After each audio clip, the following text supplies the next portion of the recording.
Casey. I'm a father of four and a husband for the last 10 years.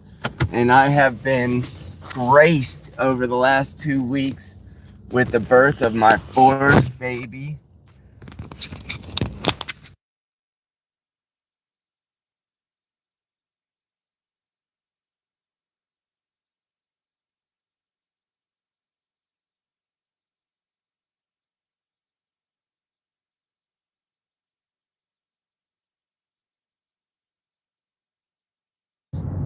If anything clips out or if there's any delay in the feed, I apologize for that. But when you're a father of four, everything changes. And that's the reason why I wanted to come on. People say, if you have three kids, things begin to get a whole lot different because you need a van at that point. You just can't fit your kids in the back seat of your car. If you have four kids, everything changes for a lot more reasons. But first of all, I want to speak to being the father of a daughter, three daughters, really. My third daughter, I won't share her name just for privacy reasons online, but she is beautiful. She's been really healthy, and she was our first and probably our last baby that happened after my wife and I experienced a stillborn child last year. So in 2023, at the end of 2023, we lost a son at 24 weeks. He was stillborn, and that was an experience that, of course, changed everything in our lives. It changed our kids' lives forever because they began to experience and learn about what death was. My wife and I learned firsthand what it was like to experience a death within the family. And it is just, it's impossible for anyone to understand until you go through it, what it's like to lose a child. So at the end of 2023, when I got the call that my wife had received an ultrasound and they couldn't find a heartbeat, I remember falling to my knees and just immediately being a broken man outside while I was at work on my way to another site.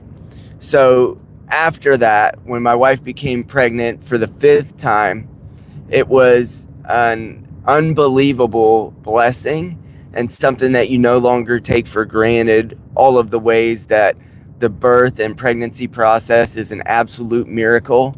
There was nothing on earth that compared to the anxiety that I felt throughout that pregnancy because she had lost our son previously. So her entirety of her pregnancy was graced by God. Everything went really well.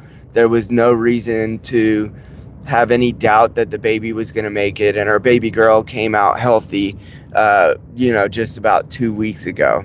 So why does it change from 3 to 4? Honestly, one thing that was an amazing difference is that my kids are much more active in their role as being paternal or maternal, having much more desire to pet the baby, to touch the baby, to say her name, and to be active in getting diapers and doing all those things. But honestly, I've been a dad for nearly 10 years, but I haven't had to change a diaper for nearly 4. So changing diapers again, and she poops a lot. The poop flows like water that you would never believe. Hello, SK. Thank you for the support. Anybody else who would love to comment, I like to interact with you guys while I'm here. So having the fourth baby, we already had a van, but we did not have that baby car seat and all the other things that you just throw away, you get rid of, you don't think you'll ever need again. But as a father, I get so nervous when I have little legs that I need to wrangle around and get out of these outfits in order to change diapers, and just the tininess of a baby again, and learning to be tender, because I'm used to having to be able to wrangle my kids and roughhouse them and throw them around and all those things. And now I once again have to learn how to have peace and patience and tolerance. So that was one of the huge changes, is there's this creature again in your household who is absolutely dependent on you for their every need. And it really is a miracle that they come out so cute with their gigantic heads. I don't know how my wife does it, honestly. pushing out those babies, and she went pretty much naturally. So the reason why psychologists have said that babies receive so much nurturing and they are so cute to our disposition is because of how big their head is. So if that's the case, my kids must be extra cute because their heads are extra gigantic. And partially that's because my wife and I are smaller, and they come out small, so their bodies are little, their heads are huge. But the other changes that have occurred since I've had 4 is that I've had to learn how to teach my daughters and my son, who are older, how to care for a baby. It's a really great opportunity because we no longer have the time to devote to each one of them individually.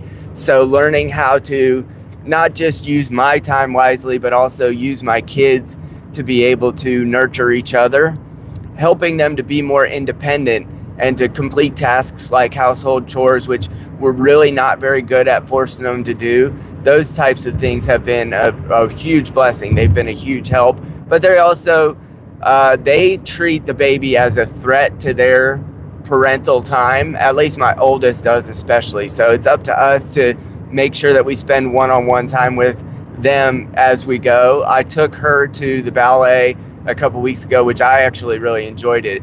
It was Cinderella, a ballet where patriarchy is still allowed because they haven't changed the story over time. So it's still okay to like desire to have a marriage and a prince. And so anyway, you know, spending one-on-one time with each of my kids. My son really got hurt by the loss of his brother in 2023. So when we lost his brother, it was devastating to him because he wanted sort of a friend who is another boy in our house, not just me as the dad. So that's been an extra, he's required extra attention. And so he's a good kid. He's been a great brother, but ultimately being the only boy in a house full of 3 sisters, a mom and a dad, my son has really struggled with the ratio boys to girls. So 3 girls, 1 boy. And again, I'm the Rumble Right Dad. This is my live drive, which I do on occasion. Thank you. My name's Casey. I'm the Rumble Right Dad. And this channel is devoted to making a future of fatherhood where fathers are empowered into the next decades to come as being a useful and even necessary part of the household when it's a possibility. So thank you, Fish Stick, for asking. Anybody who would care to, Fish Stick, you're out there. Thank you for watching. Anybody who would care to like and subscribe to the channel, I would really appreciate it. I am a dad who's devoted to faith, fatherhood, and freedom. And here in the Midwest, in the Rust Belt, we've suffered a lot. You know, this has been a difficult place to be, but I see so much potential. And I also saw that fathers were getting elbowed in the nuts every time we turned around because society's trying to tell everyone that fathers aren't necessary, and that's a flat out misnomer. It's a flat out lie. So anyway, my son needs some extra attention, so I've tried to wrestle him every night, tried to wrestle the other kids, but having the 4th has really taught me not to take anything for granted, because after losing a child, this baby is the greatest miracle, and it will probably be our last. But there is absolutely no reason to take for granted that pregnancies go the way that they should go. Everything stopped in our lives in 2023. It was the worst thing I'd ever gone through. And so having a baby, if you have a healthy one, which I know most of the time that's the case, it's an absolute grace from God. And this is something that we should never take for granted as parents. It also teaches you, once again, when someone is solely dependent on you. And as a dad, my wife is no longer available to me as a husband in many of the ways that, would have been normal even while she was pregnant. Her time is devoted to the baby. Her attention, a lot of the nurturing spirit that she has is devoted to the baby. So it's up to me to be a support to her, help her nurture that child. I also, am big on changing diapers and trying to be as active as I can. But my expectations for what my wife has the capacity to do should naturally be adjusted as we have a 4th. There's almost no time for us as a couple, so it's up to me to make that time. And we have the sort of Jordan B. Peterson method of taking an hour a week or 2 hours a week where we devote it to each other. We have sort of a date, even though it's at home most of the time, because, you know, again, we live in the Midwest. We can't afford to go out that much. Although we do have chickens. So in some ways we're rich. They're laying a bunch of eggs right now. So in any case, devoting time to my wife, to the support of my wife, with limiting my expectations for what she has the capacity to do is so important during the time with our fourth child. And again, I'm the Rumble Right Dad. My name is Casey Steckling. I'm a Midwestern therapist for 12 years and a father of 4 and a husband for the last 10. And I've made a lot of mistakes in my life. I've been sober from all drugs and alcohol for the last 18 years, nearly 19. And I've learned through the Stoics that it's so important to take every day like it could be your last and do everything that you can to not regret dying doing what you're doing today.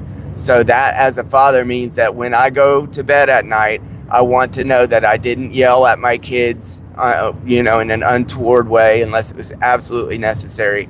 I didn't leave anything hanging that I should have done. I didn't fail to say that I love them or encourage them, tell my daughters that they're beautiful, tell my son what it means to be a man. All of those things I do not take for granted after the loss of my son, after my sobriety for the last 19 years. It's just of the utmost importance that I do everything I can to invest in the day. And that's part of the reason I'm shooting this video in my car right now, because ultimately when I'm home and when I'm at work, I want my full attention to be devoted to those children and to the work that I have to do to provide for my family. I'm also in school for my master's degree, and we operate a homestead, and there's just so many things that I've attempted to devote my life to, but those kids are the most important. And as I grow into being a father of 4 now, and my wife has been able to have her redemption baby after the loss of our son, we are just asking for prayer and for everyone's encouragement, especially encouraging me so that I can encourage her is by proxy a way that you can support our family. So if you're watching this, thank you for your attention to this. I know everyone's attention is so valuable today and so limited. So God's grace be with you. God bless you today. And I hope you guys have a great one. Thank you for your support. If this could be of any value to you, or if you want to see a future of fatherhood in America or in your own country, please like and subscribe and share. God grace with you.